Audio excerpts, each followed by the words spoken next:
Chapter 83. Nate was still thinking about the sling Anna had shown them hours later when he was cooking his dinner. Which in this case meant throwing a frozen, slightly weirdly seasoned pizza into the oven.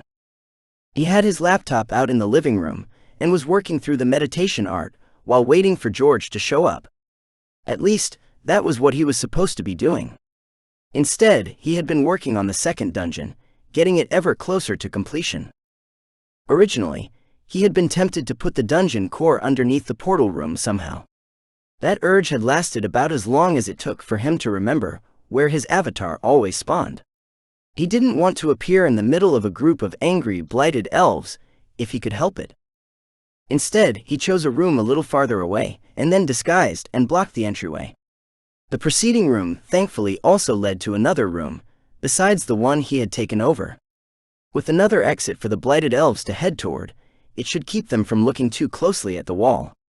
At least, that was his hope.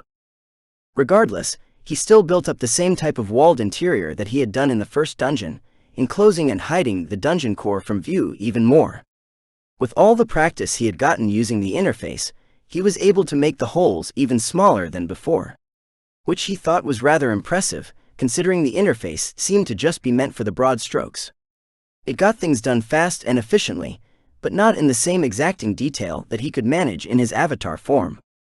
With that decided on, he went to work tweaking the various rooms, changing one aspect of them after another. This dungeon was designed for thinking beings, not mindless instinctual beasts like the first one had been. He couldn't design it in the same way. He wasn't even able to take away a basic advantage in the same manner that he had with the beasts. Taking away all of nature from the dungeon had been easy, but also seemed to have a piece of misguided information. When they had run into the beasts in the forest during the expedition, he couldn't remember that many of them using nature to their benefit. Then again, he had been rather distracted. Either way, he didn't have enough information on the blighted elves to do something similar. Besides, as an intelligent race, he had little doubt that their abilities, strengths, and weaknesses would be just as varied as a human's. The only weakness he could think of that they might have was to various forms of light. However, he had already taken care of that, and it wasn't even a significant weakness in any case. For now, it was simply an item that he put on the back burner of his mind. Once he actually saw the blighted elves in action and started learning more about them, then he would be able to make some better decisions in that regard.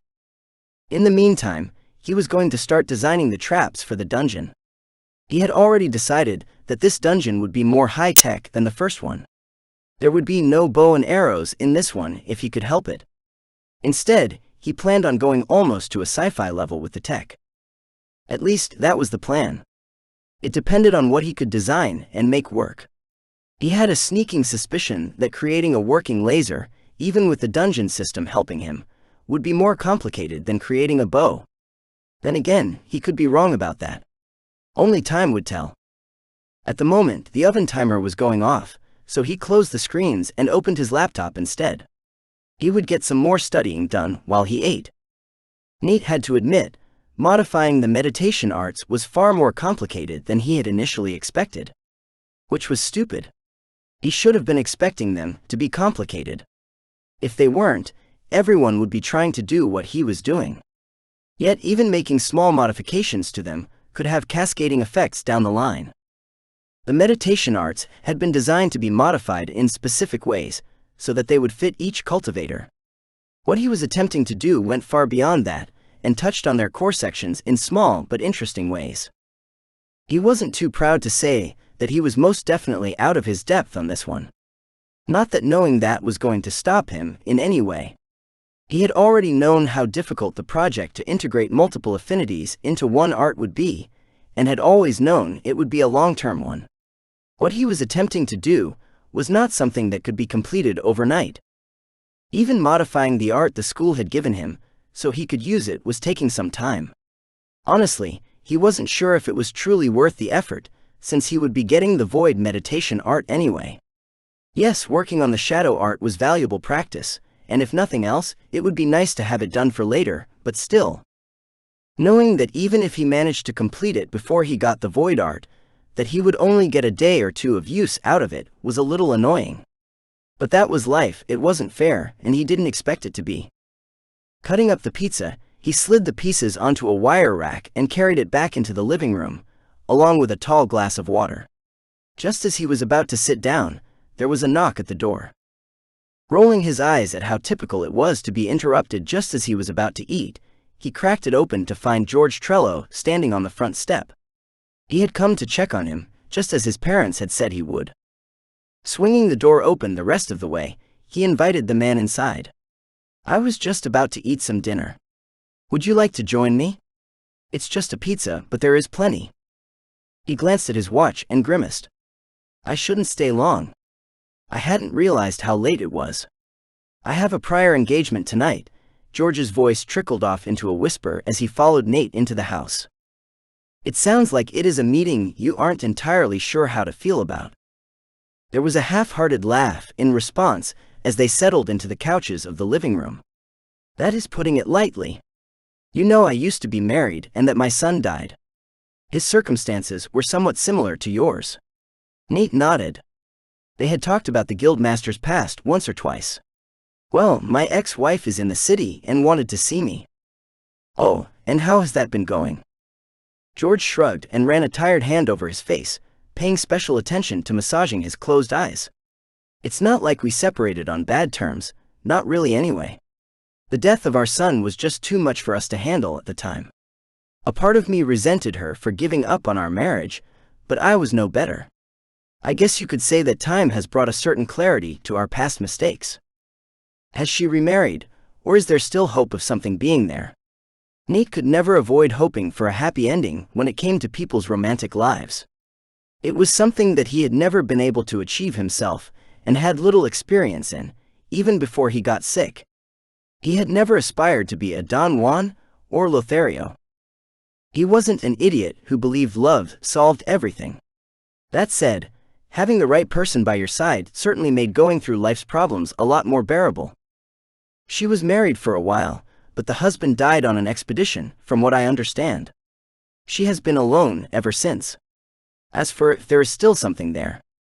George seemed more than a little apprehensive, as he kept opening and closing his mouth without saying anything. "I don't know. For that matter, I don't even know if I want there to be. We have a lot of history between us. She was my first love. My childhood sweetheart. We grew up together. I will always care for her, but moving past the death of our son and discovering who we are now, that is something else entirely." "Well, it sounds to me like you should get going then and find out.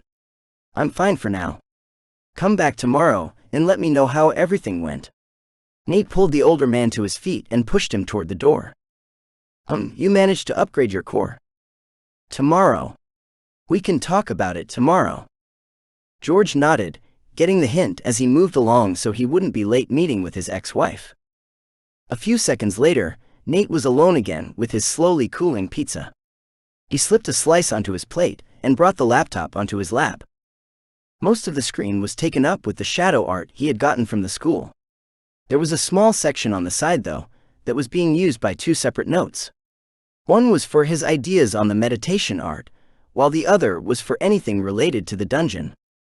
Just because he had stopped working on it for the moment didn't mean his mind was no longer thinking about it in the background. Over the next couple of hours, he made decent progress in understanding the basic composition of the art.